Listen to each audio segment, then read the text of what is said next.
This presentation was originally delivered live in September 2022. What I'm about to present is based on some initial interviews with valuers working in the profession and is still based on research very much in its infancy. The session is going to be about ESG, environmental, social and governance, and its implication in valuation. ESG we can define as the criteria that together establish the framework for assessing the impact of the sustainability and ethical practices of a company on its financial performance and operations. Now note there that I've said company. We're going to take that ESG definition and we're going to be looking at how it is applied to real estate. I think it's fair to say, or to start by saying that ESG has really come onto the real estate market agenda rather rapidly.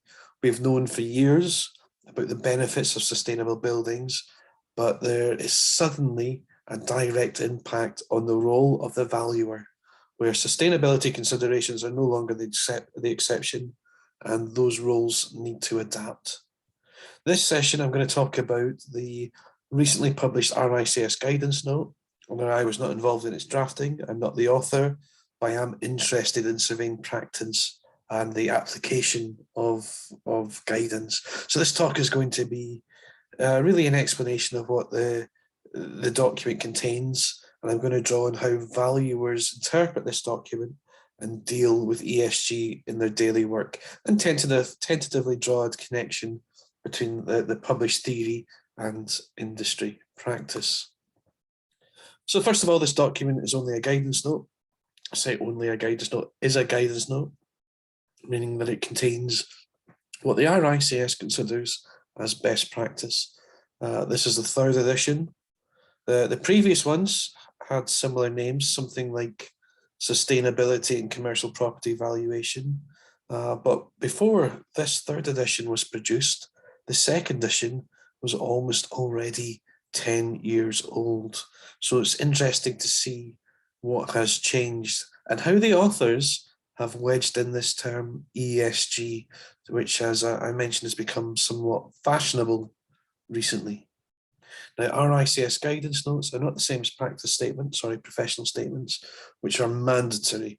But of course, if a chartered surveyor ever finds himself the subject of a legal dispute and they have not followed best practice as outlawed in the guidance note, they may have to explain why they have not, possibly in front of an RICS disciplinary panel or even a legal tribunal, although it remains up to the professional member themselves to decide whether to follow the guidance or not. For me now, as a non-practicing surveyor, these are useful documents representing the most up-to-date advice from the industry in an easy to digest format. Actually, the consultation for this document took place against the background of COP26 in Glasgow last year, which was a great beacon for putting sustainability back at the top of the agenda for the RICS. Now, sustainability never went away, but it seems to be a metaphorical tide in terms of scrutiny of the topic in the case of commercial investments. And that's why it's fantastic timing that the RICS have brought out this guide. The guidance note describes the three pillars of ESG, and I think it does this very well in terms of environmental aspects, where it talks about social and governance side of things. It can be a little bit harder to see how this relates to a building or to a property portfolio. Also, the document only deals with the valuation of property. It doesn't consider how a property sits within the wider economy or within construction cycles. We're only dealing with the snapshot in time, which is a valuation. And I think one final point about this document is it's not intended to cover other sectors, residential, infrastructure, natural capital, or whatever. It's only intended for commercial property. But it does cover the provision of strategic advice to a client on commercial property. So what does the guide contain? Well, The guidance note links back to the RICS professional standards, the Red Book, as we call it, and it reiterates that a valuer's work must comply with those standards. The main body of the guidance note follows the Red Book's standards, but provides more discussion on how ESG factors affect the work of the valuer.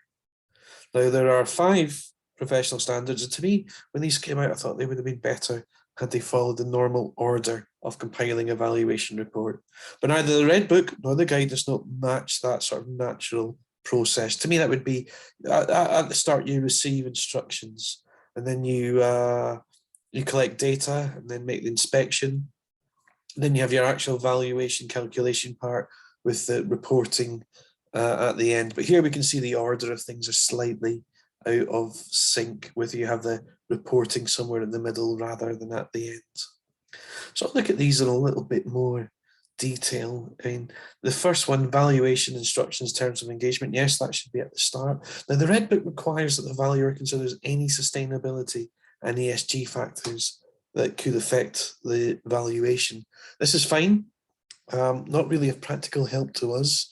The new guidance note does tell us, though, that the guide in the terms of engagement stage is one where a client's specific ESG considerations can be identified and agreed.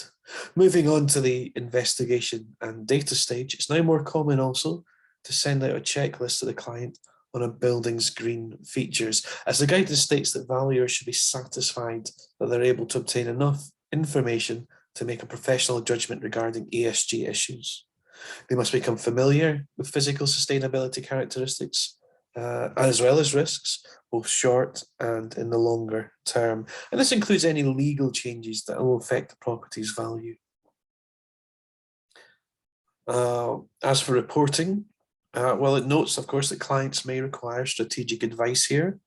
And this tends to refer to sensitivity analysis. Could be forecasting, building scenarios, could be checking if a potential property for purchase is compliant with environmental reporting standards.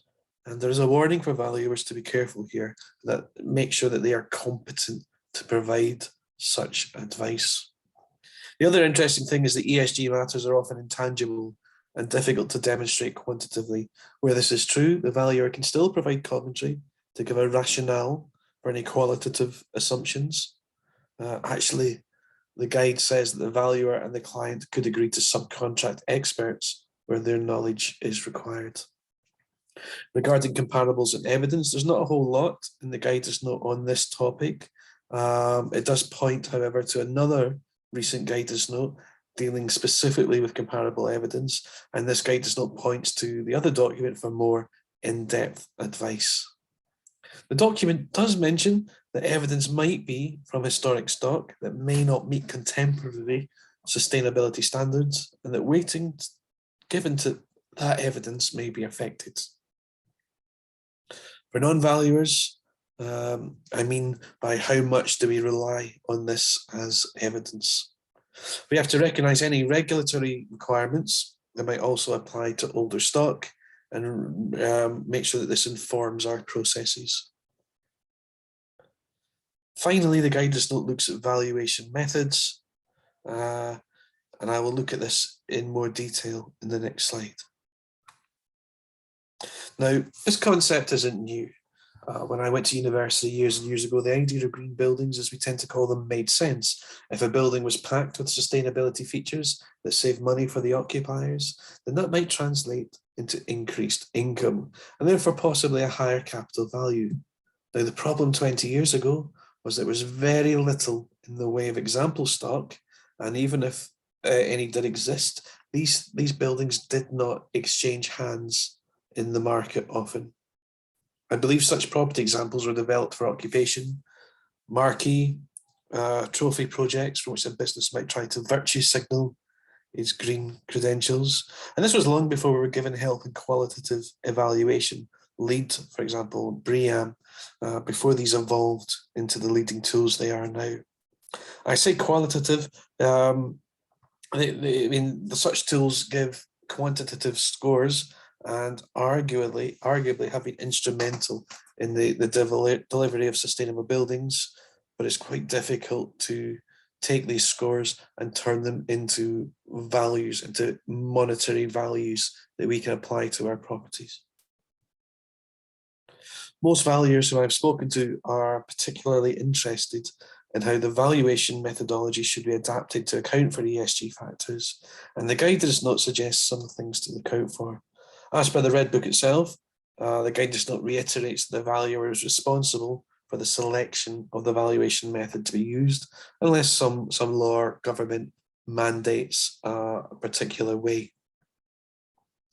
One thing I should say is that the guidance only covers two methods, roughly approximate to two of the three traditional approaches that have been developed out of American standards, the ones that are explicitly described in the international valuation standards. And these are the two income approaches, either using a discounted cash flow or direct capitalization, as well as a market approach.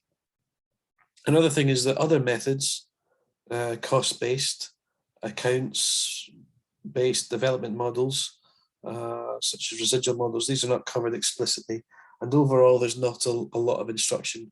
Rather, it is a good list of some ESG issues to consider in your valuation.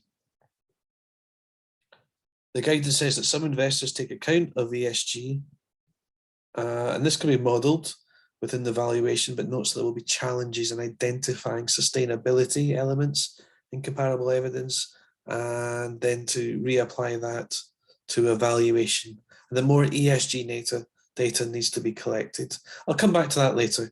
For now, I'll mention that the document describes more areas where the valuer might find ESG influences, including rental growth or obsolescence, depreciation, risk premiums, the exit yields in the DCF, lease incentives, perhaps. And these are also worth looking at. I don't have time to discuss them here in practical detail.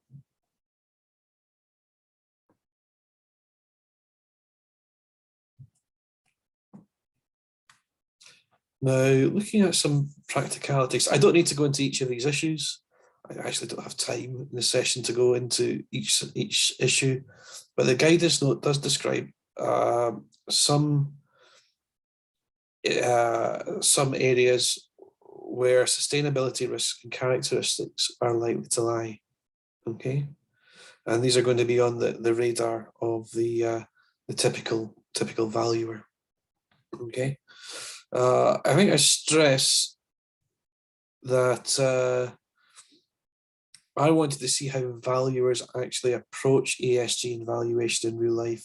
And as per what the guidance note says, many firms now actually have questionnaires for clients, a sort of checklist for green features.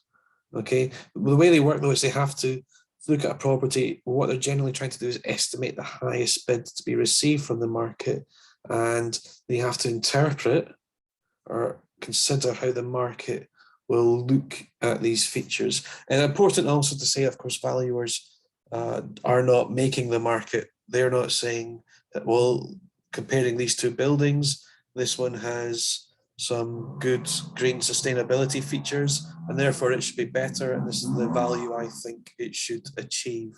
No, they have to pin it to the market and not make the market. Now, yeah, so typically as part of the start of a valuation process, valuers should start sending out checklists, and many are doing this, to the clients to get a note of what green features are in the building they're being asked to value. Checklists are often standard, created at head office and sent throughout the network around the world so that it is consistent. Okay, but I'm told that some offices don't use this. Clients are skeptical about the sort of information being gathered and what it is used for. It's not uncommon for clients to demand all information is deleted by the valuer after being used. Actually, the first question a client asks is, if I tell you all this, what will the impact on my building's value be? Often they find such questionnaires intrusive and annoying, and they're very wary of data use. From the valuer's point of view, this means more work and more cost to the client. And clients are sometimes instructing companies based on how quick the process is going to be. Some people simply don't have that data at all. They will consider increasing a capitalization rate if a building is older and of a poorer standard than a comparable. People sometimes talk about the green premium or brown discount, but this is definitely evidence of the latter. More and more firms are also appointing ESG champions to share best practice, and this knowledge should filter through the valuation teams, but I'm told that this could still be a long way off. It could be a long way off. That data still isn't available.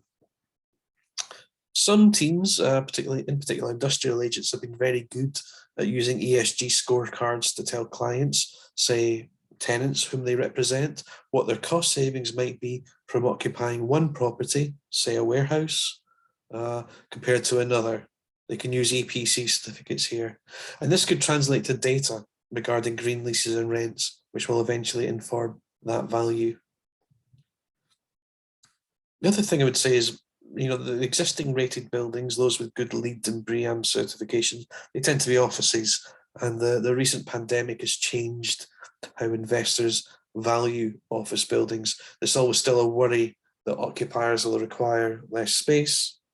So capitalization rates and yields, etc., are possibly more influenced by a changing market rather than ESG factors. But of course, the market will already recognize ESG factors in the risk, or should do. And it's up to valuers to explain how these factors influence their opinions of value.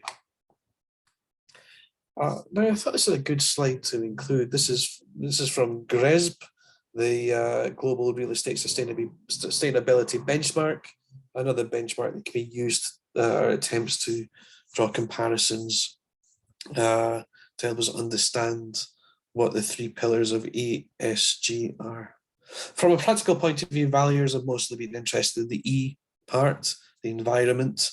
The social, S, and the governance, G, often seem to be removed a little bit from the job of a typical valuer. And indeed, the RICS guidance note is only a couple of pages devoted to social factors and barely 2 paragraphs on governance.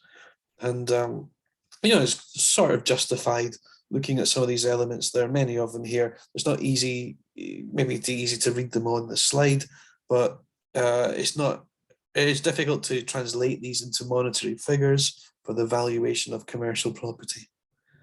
ESG is mostly used to rate companies, as I said before, and doesn't always apply easily to real estate.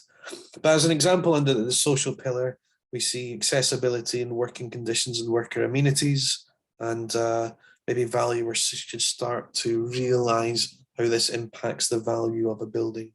Occupier amenities, showers, changing rooms, of course. If occupiers are willing to pay more for a building with these, then that will translate into social value, or into actual real value. Similarly, in governance, we see ESG clauses in contracts. This could be leases between landlord and tenants.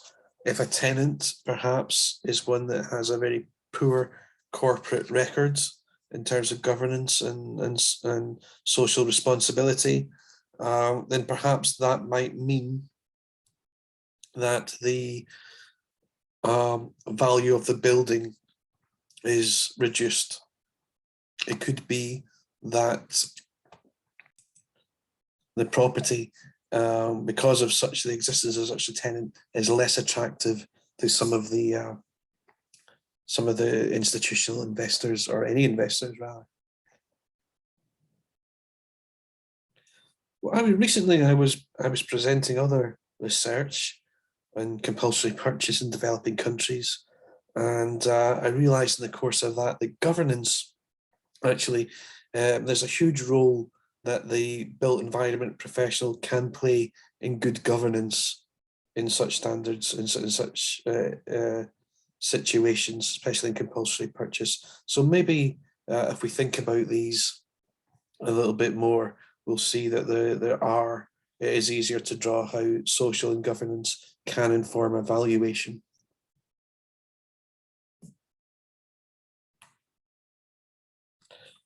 So coming to the end of this presentation, I called this slide critique. It's somewhat just preliminary conclusions. We have to say that terminology remains somewhat confusing across the various RICS publications. I mean, this is a critical reviewer of the recent Red Book noted that the ESG is used in conjunction with sustainable. Others consider it synonymous. Moreover, words like resilience in some jurisdictions is used in place of sustainable or sustainability. While the text of the guidance is not always used, in the text of the guidance, this word is not always used in this sense. The document has really missed an opportunity to define these terms, contrast them, and not use them interchangeably, but instead apply them consistently. The next point is on benchmarking and measurements, and that the RICS, together with the IVSC, the International Valuation Standards Committee, according to the literature, need to take a leading role in providing knowledge development opportunities. And that is a quote actually from some research. As for now, there are limitations in data and comparability, as was also highlighted by various valuers in the course of this research. In other words, professional bodies should increase their education provision to further investigate for further investigation based on wider academic research. The larger consultancies, and as well as from clients, should also participate in attempting to create an overarching framework. I've mentioned mission creep before, about the amount of work that a valuer now has to do. They have to, especially at the preliminary stages, they have to take more data about a building's sustainability features. And this could be often either for the same fee, putting pressure on the provider, on the surveyor, on the valuer, or it could increase the fee for the instructing party. So there is a problem with mission creep. And of course, social and governance are, as terms, are difficult to quantify. This photograph here is one I took. You can see it's a very good example of placemaking. We have, as part of a development, a mixed development with commercial, with offices, and lots of restaurants, cafes, bars, and sort of a street food court. We can see on top of or part of it, there's an attempt for placemaking with some deck chairs have been put out, and there's like a bandstand at the middle, sort of a gazebo, for holding concerts, putting trees, and it's a fairly attractive place to spend time. And the idea is that things like this, using space like this, will attract people to the area. They will want to occupy the buildings, and they will want to spend money in the shops and restaurants. And when they're spending money in the shops and the restaurants nearby, then the rent that they can afford to pay increases, and therefore the value of the whole building increases. So to summarize, the guidance note provides a handy guide to valuers to help address ESG factors, but doesn't give much more in terms of how to incorporate these into a valuation. Although it doesn't expect valuers to quantitatively apply explicit adjustments unless there is evidence. It recognises that evidence may also be obscure. It calls for more data to be collected in the hope that before too long, valuers will be able to explicitly model these features. And this is something that's the same problem that came out with my discussion with valuers. But hopefully over time, this data will become available, and incorporating ESG into valuations will become easier. Thank you.